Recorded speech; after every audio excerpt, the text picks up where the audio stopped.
네, 2020학년 1학기 사회적 기업과 적정 기술 이제 마지막 수업이 되겠네요. 녹화입니다. 앞서 말씀드렸던 내용에 이어서 마지막 또 이 창의 발상론의 10번째 유추에 대해서 말씀을 드리도록 하겠습니다. 유추는 다른 시스템의 원리, 기능, 운영 시스템, 이미지 등으로부터 문제 해결에 실마리나 영감을 얻는 방법인데요. 가장 고차원의 창의적 사고의 가장 높은 수준의 어떤 방법론이 될 것 같습니다. 서로 다른 어떤 두 사물의 유사점을 찾아내고 이를 응용하는 창의적 사고 기법을 바로 유추라고 하는데요. 이런 기능 유추와 운영 시스템, 이미지 유추, 은유 등이 있습니다. 은유 같은 경우에는 이제 메타포라고 해서 뭐 문학 작품에도 많이 쓰이죠. 은유법 이런 걸 쓰잖아요. 그거 같습니다. 유추의 대표적으로 히트한 그런 사업 아이템으로는 에어비앤비가 되겠죠. 에어비앤비, 호텔만 아니면 어디든 머물 수 있다고 하는 이 에어비앤비. 물론 공유경제의 어떤 대표적인 주자이기도 하면서 이 에어비앤비의 창업 사례를 들어보면 이 브라이언 체스키와 조 게비아가 샌프란시스코의 컨퍼런스에 참여를 하려고 이 호텔을 예약을 하는데 호텔 예약이 이 풀부킹이 돼서 안 되더라는 거예요. 그래서 방을 막 찾는데 그때 이제 생각을 한 거죠. 아, 호텔만 아니면 어디서 머물 수 있는데 라고. 그러면서 이제 생각한 게 이제 홈스테이나 뭐 다른 방법들이죠. 아, 빈집들 뭐 이런 데에 혹시 잠시만이라도 빌려줄 수 없을까. 이런 데 이제 아이디어를 내서 뭐 하얏트나 힐튼처럼 전 세계 호텔 건물 하나 없이 그런 건물 그 호텔들보다 훨씬 더 높은 시가총액을 누리고 있는 이 에어비앤비입니다. 물론 세계적인 어떤 경기 불황과 이 어려운 또 개인들이 어떤 그 주머니 사정이 아무래도 이제 어려워짐에 따라서 기존에 갖고 있던 부동산을 추가로 활용해서 수익을 창출할 수 있는 기회를 제공하는 이게 이제 바로 공유경제인데요. 그런 걸 통해서 이 히트한 그런 사업 아이템이 되겠죠. 이거는 어떤 걸 유출을 했을까요? 맞습니다. 우리나라 예전에 민박이라는 게 있었죠. 뭐 바닷가나 이런 뭐 이런 시골에 가면 보통 이 촌집에 이 방 한 켠을 빌려주는 그게 민박이었잖아요. 그리고 뭐 하룻밤 뭐 식사를 식사까지도 해주시고 뭐 이러면서 이제 얼마의 비용을 지불했던 그겁니다. 네, 일반 사시는 집에 자제분들 떠나고 방이 남아 있는 걸 이렇게 여행 온 사람이나 지나간 사람들에게 방을 빌려주는 그게 민박이었죠. 에어비앤비도 그런 민박에서부터 유추해서 만든 그런 사업 아이템이 될 것 같습니다. 다음으로 또 공유경제의 대표적인 주자가 이 우버죠. 우버. 이 트래비스 코델, 뭐 갤러리 같은 경우에는 지금 반강제로 은퇴를 하긴 했지만 어쨌든 이 우버, 공유경제의 대표 주자인 이 우버 또한 예, 마찬가지 이 대표적인 또 유추의 히트한 사업 아이템이죠. 이 우버는 어떤 걸 유출했을까요? 네, 맞습니다. 이 우버는 예전에 우리나라 또한 그렇지만 외국에도 한 장소에서 다른 장소로 이동하는데 걸어가다가 같은 방향이면 좀 태워주세요라고 해서 손을 들어서 엄지손가락을 들어서 이렇게 히치하이킹을 했잖아요. 맞습니다. 그래서 카풀이 바로 이 우버의 유추의 이 사례인 겁니다. 기존에 뭐 우리 한국에서도 어떤 좀 큰 직장 같은 경우에는 예를 들어서 뭐 경기도권에, 우리 서울에는 이제 집값이 비싸니까 경기도권에 살면서 뭐 1시간 또는 1시간 반씩 이렇게 출퇴근을 하거든요. 그래서 대중교통을 이용하곤 하는데, 예를 들어서 같은 아파트에 살아. 그리고 그러니까 경기도 예를 들면 사는데 같은 동네에 살면, 뭐 대리님 뭐 저 차 좀 태워주세요. 이렇게 해서 같이 출근하면서 기름값 뭐 한 번씩 대신 내주고 하면 서로 윈윈이잖아요. 그게 이제 카풀 제도였는데 그것처럼 우버도 그런 겁니다. 차를 갖고 있거나 처음에는 내가 예를 들어서 요즘 이제 스마트폰이 또 활성화되면서 이게 더 활성화가 되었죠. 스마트폰에 GPS 기능이 다 있으니까 여러분 써보셔서 알겠지만 저도 출장 가거나 연수를 가면 많이 쓰는데 내가 있는 현재 출발 지점을 핸드폰에 입력을 하면 이 우버 드라이버들이 캐치를 하고 그 사람 그 중에서 이제 뭐 A에서 B라는 장소로 이동하는 사람이면 가장 베스트 하겠죠. 어차피 가는 길이니까. 그러지 않더라도 요즘 이게 이제 상업화가 되어서 사람들 아예 우버 드라이버들이 상시 이제 그 위치에서 이렇게 배회하고 있더라고요. 이제 그 사람들이 타고 뭐 내려주면 자동으로 결제되는 그런 시스템이고 또 뭐 예전에는 보안이나 이런 안전에 또 뭐 고민을 많이 했었는데 우버에 있어서의 우버 드라이버들의 어떤 그런 그 신용도 평가 뭐 이런 것들을 잘 꼼꼼히 하면서 지금 전 세계적으로 이 우버에는 뭐 많이 적용하고 있죠. 예, 공유경제의 아주 대표적인 그런 비즈니스 사례이고 예전에 우리가 있던 카풀, 뭐 히치하이킹 이런 거를 유출해서 만든 거예요. 네. 이걸 또 유출해서 우리나라 이제 소카 김지만 창업자가 우리나라는 우버가 들어올 수가 없거든요. 왜냐하면 택시 공제조합이 있고 공제조합이 반대로 해서 우버가 지금 현재 국내에는 상륙하지 못했는데 어쨌든 그 유사한 형태의 공유경제라고 하죠. 사실 엄밀히 말하면 소카는 공유경제의 그 차량은 아닌 것 같습니다. 왜냐하면 렌트카와 유사한 그런 업종인 것 같아요. 또 하나가 이 모바이크라고 하는 이 다웨이 오포 이 CEO인데 이 젊은 중국 친구 젊은 사업가이죠. 마찬가지 이 자전거 또한 뭐 작게는 몇만 원에서 많게는 몇십만 원 주고 사야 되잖아요. 그런데 사도 보통 집에서 버스 정류장까지 또는 집에서 뭐 지하철역까지만 잠깐 타는데 높은 비용을 들이니 아 자전거 한 대를 사서 여러 명이 같이 쓸 수는 없을까 하는 그런 생각에서 처음에 이 사업을 시작했죠.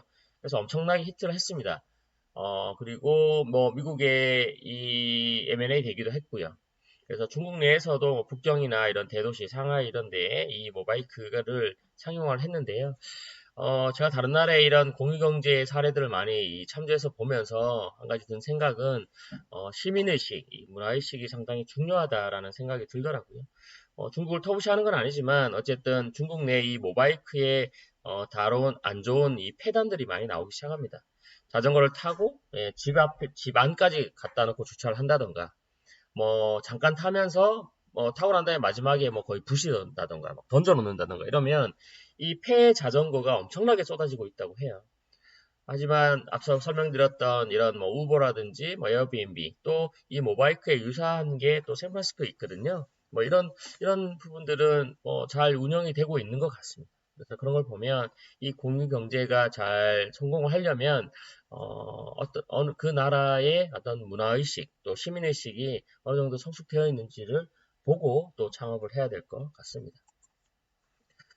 다음으로 유치의 또 재밌는 사례를 가져왔는데요. 이 치즈 펜슬입니다. 이 치즈 펜슬을 차가는 사람은 와이프가 이 아이펜슬을 가는 걸 보고, 치즈도 강판에 이렇게 갈아서 이렇게 보통 샐러드에 뿌려 먹는데, 그러면 치즈 가루가 이렇게 강판에도 많이 묻고, 이 버려지는 게 많이 나서, 항상 하다가, 이 치즈도, 아이펜슬처럼 또 일반 어린아이들이 쓰는 이 연필처럼 이렇게 깎아서 떨어뜨려 쓰면 어떨까 하는 생각을 해서 이 치즈 펜슬을 만들었다고 해요. 괜찮은 유추 방법 중에 하나죠. 네. 다음으로 이 스틱 타입의 버터가 있는데요. 네, 스틱 타입 버터는 빵에다가 이렇게 립클로즈처럼 뒤를 돌려서 버터를 꺼내서 이렇게 발라서 먹는 그런 방법입니다.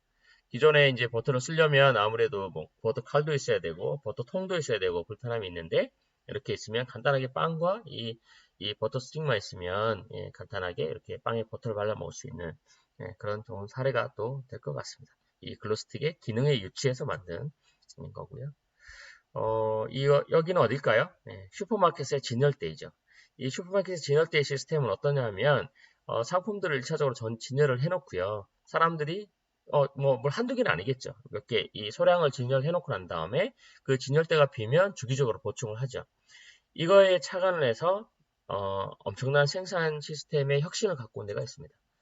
네, 뭐, 일본의 자동차 사례이긴 하지만, 잘 유추한 사례이기 때문에 보면, 기존의 자동차 공장은 자동차를 어떻게 생산했냐면, 연초 또는 그 전년도에 다음에 생산할 자동차를 포캐스팅해서 생산량을 정하고 그 생산량에 맞춰서 철강과 부품과 여러 가지를 다 수급을 합니다. 그러한 다음에 생산을 다 해놓으면 어때요?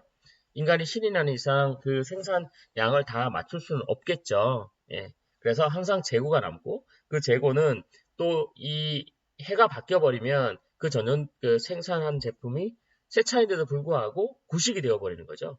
그래서 이제 염가에 판매하고 하다 보니까 항상 이 자동차 시스템에 문제가 되었던 거죠. 또 이게 이 산업이 활성화되고 예전에 이제 뭐 80년대, 90년대 같은 경우에는 어쨌든 전 세계적으로 경제가 성장하기 때문에 자동차도 생산량이 뭐 부족할 정도로 생산하는 그 포캐스팅보다 더 많이 항상 팔렸죠. 그래서 항상 뭐 부족한 현상이 생겼는데 이게 이제 경제가 침체기에 들어서면서 항상 이제 남는 현상이 발생하는 거죠. 그러면서 이런 미국 슈퍼마켓 시스템 운영 방법을 도입해서 처음 도입을 한 겁니다. 이 타이치 오노라고 하는 이 생산 부장이. 그러면서 일부 생산을 하고 소량 생산 후에 생산이 잘 되는 차량을 보충해서 하는 방식을 채택을 한 거죠. 지금은 여러분들이 생각하실 때 당연한 것처럼 느껴지겠지만 그때 당시에서는 기존의 생산 포캐스팅을 더 많이 하냐 적게 하냐로 가서 싸웠던 그 시기에는 오히려 이 방식이 되게 역발상이었고 또 되게 센세이션 했다고 합니다.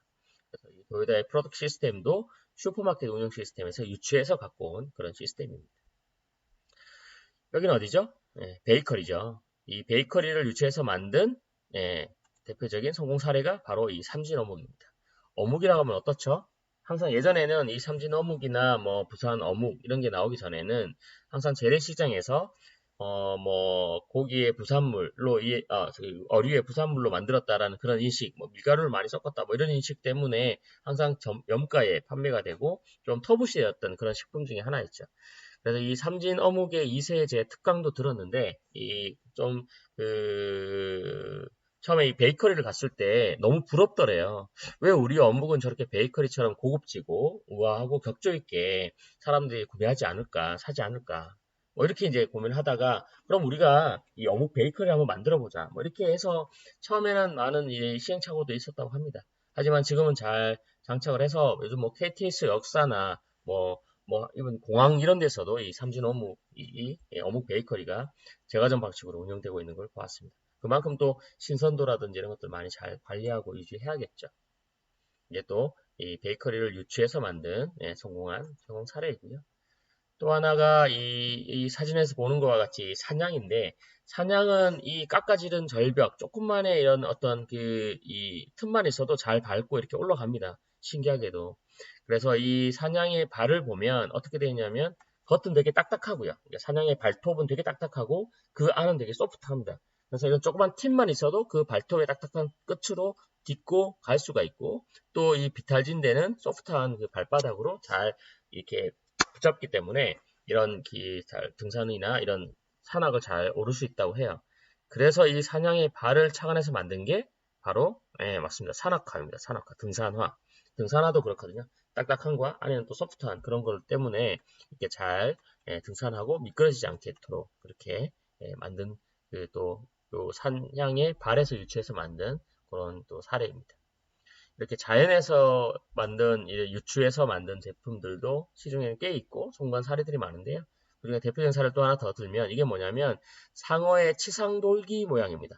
이 스피드에서 만든 스윙스트인데요. 기존에 있는 사람들이 이제 그러니까 왜 스윙스트가 이렇게 이 중요한 부위만 가리고 있냐 하면 왜냐하면 사람의 이런 피부가 가장 그래도 왜냐하면 옷의 섬유 조직은 그 조직을 확대해서 보면 또 이 결이 있기 때문에 그 결이 아무래도 물의 저항을 더 많이 받는다고 해서 스윙스트를 항상 작게 만들었던 거죠. 그러니까 사람의 어떤 피부가 그래도 더 매끄러우니까. 그런데 이 치상돌기, 그러니까 상어가 엄청나게 수영을 그러니까 빠르게 하잖아요. 바다 속에서 몇십 킬로를 이렇게 달릴 수 있으니까. 이 헤엄을 하니까. 그래서 그 상어의 이 치상돌기를 봤더니 이 돌기가 한쪽 면으로 다 서 있더래요.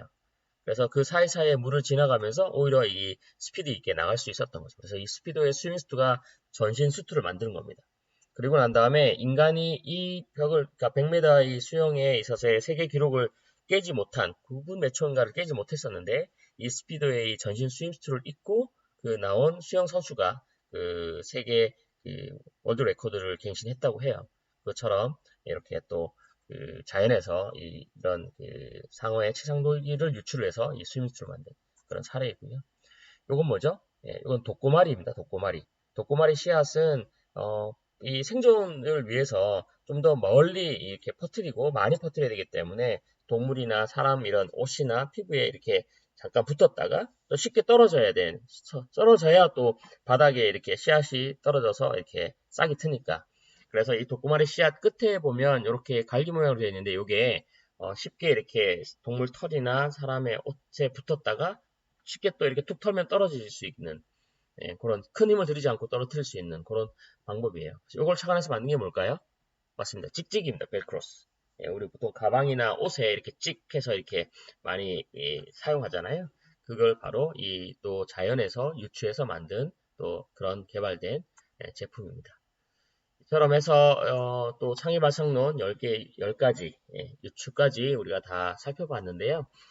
사회적 기획과 적정 기술 과목을 강의해 드리면서 마지막 우리 여러분들의 사회적인 문제를 찾고 해결하는 데 있어서의 방법론을 알려드리기 위해서 이 창의 발상론을 알려드렸고요. 이 발상론은 또한 단순하게 과제뿐만 아니라 여러분들이 생활하시면서 또 나중에 취업을 하거나 앞으로 두루두루 어떤 문제에 봉착하거나 또 이런 구조적인 문제라든지 이런 것들을 기계적인 문제가 발생할 때 그걸 해결하기 위해서 고심할 때 이런 방법들 하나하나 대입해 보시면 의외로 되게 신선하게 또 좋은 창의적인 어떤 아이디어를 내실 수 있으리라고 생각이 돼서 제가 창업자들 아이템 발굴이나 또 창업자들 비즈니스 모델이나 이런 걸 할 때도 이 창의 발상론을 이용해서 강의를 많이 드리고 있어서 여러분들에게 도움이 될 것 같아서 이 창의 발상론 강의를 드렸고요. 이 사회적 기업과 적정 기술은 우리 계명대학교 내에서도 이 창업 지식 전공 과목 중에 하나예요. 그러니까 창업이 사실은 남과 여러분들과는 다른 어떤 세상의 이야기처럼 들릴 수 있겠지만 여러분들 대학생 시절에 이 창업에 대한 오해와 편견을 버리고 한번 시도해 본다면 아주 좋은 큰 경험이 될 겁니다. 강의 초기에 제가 말씀드렸죠. 지식은 여러분들 스마트폰에 있는 그냥 쉽게 검색해서 있는 데이터가 지식이 아니라고. 경험과 또는 학습을 통해서만 여러분들의 지식이 될 수 있다고 말씀드렸던 것처럼 창업에 대한 이런 강의 또 이런 걸 직접 한번 경험해 보면서 실질적으로 더 크리에이티브해지시고 창의적이어지고 또 이 창업에 대한 경험을 통해서 취업을 하더라도 훨씬 더 일을 더 잘할 수 있을 겁니다. 그래서 왜 창업인가라고 고민하면 사실 평생 직장은 없어요. 저 또한 해외에서도 이렇게 업무도 실리콘밸리에서 일도 했었었고 또 창업도 해봤고 벤처기업도 다녀봤고 대기업도 다녀보고 했지만 지금 현재 여러분들 앞에서 이렇게 강의를 하고 있는 것처럼 평생 직장은 없습니다. 항상 여러분들도 또 발전하고 진화해야 되고 하는 그 과정 중에 창업의 경험은 아주 훌륭하고 소중한 경험이 될 겁니다. 사회에 나가서 창업을 하게 되면 사실 어려움이 더 커요. 그러다 보니 여러분들이 이 학교에 있을 때 또 교수님과 또 동기, 선후배가 있을 때 그런 도움들과 같이 이렇게 많은 시간을 투자하고 집중할 수 있을 때 오히려 어깨가 가벼울 때 이때 창업을 경험을 하면 훨씬 더 도움이 될 것 같고요. 그러려면 어떻게 준비를 하냐면 앞서 이렇게 말씀드렸던 것처럼 여러분들이 먼저 하나는 시행을 했죠. 이 창업 과목인 사회적 기업과 적정 기술 과목도 수강을 했고 관련된 창업 과목들이 많습니다. 창업교육센터에서 운영하는 창업 지식 전공 과목들이 많으니까 그런 과목들을 잘 수강하신다면 창업에 한 발 한 발 더 다가설 수 있을 것 같고요. 또 온오프라인 이런 창업 동아리도 있습니다. 그래서 창업 동아리, 창업 박람회 관련된 자료, 친구들과 함께 이런 경험 또 창업보육센터와 창업지원센터에 문을 두드리면 또 훨씬 많은 정보와 여러분들에게 가이드를 제공해 드릴 수 있을 것 같습니다. 그래서 창업은 사실 어렵거나 성공하기 힘들거나 다른 것에 소홀할 수 있거나 돈이 많이 든다라는 그런 편견을 버리시고 한번 도전해 보기를 바라는 마음에서 드렸고요. 또 모든 대학생 분들이 취업을 희망을 하겠죠. 하지만 대부분의 사람들이 창업과 별 상관이 없다고 하지만 앞서 제가 말씀드렸던 것처럼 세상은 급변하고 기술이 발전하는데 기존에 있는 사업들, 기존에 있는 사업 아이템들은 어쨌든 기술을 응용하기 때문에 사업은 점점 새로운 어떤 것들을 계속 고민하고 기술을 받아들이지 않으면 진부화됩니다. 그러니까 쇠퇴한단 말이죠. 그러면 기업이 쇠퇴한다는 말은 또 항상 그렇기 때문에 성장 동력을 찾고 창업과 똑같은 메커니즘으로 일을 하게 돼요. 그래서 어쨌든 새로운 창업자들, 창업 아이템들이 새로운 이런 시대를 또다시 만들게 되고 여러분들이 힙한 아이템들을 여러분들이 소비해야 되는 앞으로 여러분들 취업을 해서 소비해야 되는 그 아이템들이 전 세대의 사람들이 만드는 것보다 여러분들 세대의 사람들이 그런 창업이나 창업 아이템을 통해서 사업화하는 게 훨씬 더 적용할 수 있거나 시장에 먹힐 확률이 커지겠죠. 그렇습니다. 또한 취업을 하더라도 저 또한 창업을 하고 난 다음에 취업을 해봤을 때 훨씬 더 업무에 대한 이해도와 동기부여가 되더라고요. 것처럼 이런 창업 메커니즘, 기업에 있어서 똑같이 이런 창업 메커니즘으로 일이 됩니다. 그러니까 본인의 경쟁력을 훨씬 더 갖출 수 있기 때문에 이런 창업을 또 해본 사람들이 주인의식을 갖고 일을 맡겨놓으면 더 열심히 일에 집중한다라는 또 인사 관련된 부장들의 어떤 그 HRD 사람들도 알기 때문에 그런 내용들을 이해를 하시면 훨씬 더 이 창업을 통해서 여러분들이 본인의 경쟁력을 갖출 수 있고요. 또 창업을 통해 더 나은 세상을 만들겠다는 이런 비전과 의무를 가지고 도전하는 자세도 여러분들 학생으로서 가질 수 있는 좋은 자세이고 그게 또한 지역과 국가 성장을 발전시킬 원동력이 될 것 같습니다. 미국의 유명한 그 투자 전문가가 있죠. 몇 조의 자산을 갖고 계신 누굴까요? 워렌 버핏입니다. 그죠? 이 워렌 버핏이 한 대표적인 말이 바로 이 말입니다. 창업이 위험하다고 생각한다면 다른 누군가를 위해 40년 동안 일하고 연금에 의지해서 살라고. 여러분들에게 필요한 말이 아닐까 싶네요. 물론 뭐 취업이 나쁘다는 건 아닙니다. 이 또한 안정적이라고 생각하면 그것 또한 하나의 좋은 길이겠죠. 하지만 도전하는 도전의식이 중요할 것 같아서 말씀드리고요. 사회적 기업과 적정 기술 한 학기를 동안 하면서 제가 중간중간에 말씀드렸던 것처럼 이렇게 사회적 문제나 사회적 이슈를 가지고 이 사회적 가치와 경제적 가치를 동시에 창출할 수 있는 사회적 기업이 점점 더 우리나라에도 많아지고 있습니다. 또한 이 인간의 삶의 질을 향상시킬 수 있는 또 저변국가의 어려움을 겪고 있는 사람들을 위해서 이 적정 기술을 더 많이 발전시키고 노력하려는 사람들도 존재하고요. 이런 사람들 또 이 사회적 기업과 적정 기술에 신청한 또 강의를 들은 여러분들과 함께 더 나은 세상이 만들어지기를 바라면서 이렇게 한 학기 동안의 사회적 기업과 적정 기술 수업을 가름할까 하고요. 여기에서 제가 중간중간 말씀드렸던 것처럼 거창하게 사회적 기업을 창업을 하세요. 또 적정 기술을 개발하세요가 아니라 여러분들 위치에서 여러분들이 할 수 있는 일, 이런 사회 환경이나 이를 위해서 일회용 휴지를 줄이기 위해서 손수건 한 장을 가지고 다닌다던가 일회용 컵을 없애기 조금 한 장이라도 하나라도 덜 여러분들이 환경오염을 줄이기 위해서 텀블러를 들고 다닌다던가 이런 따뜻한 이런 마음 한 스푼이 이 사회를 더 따뜻하게 밝게 만들자 생각을 합니다.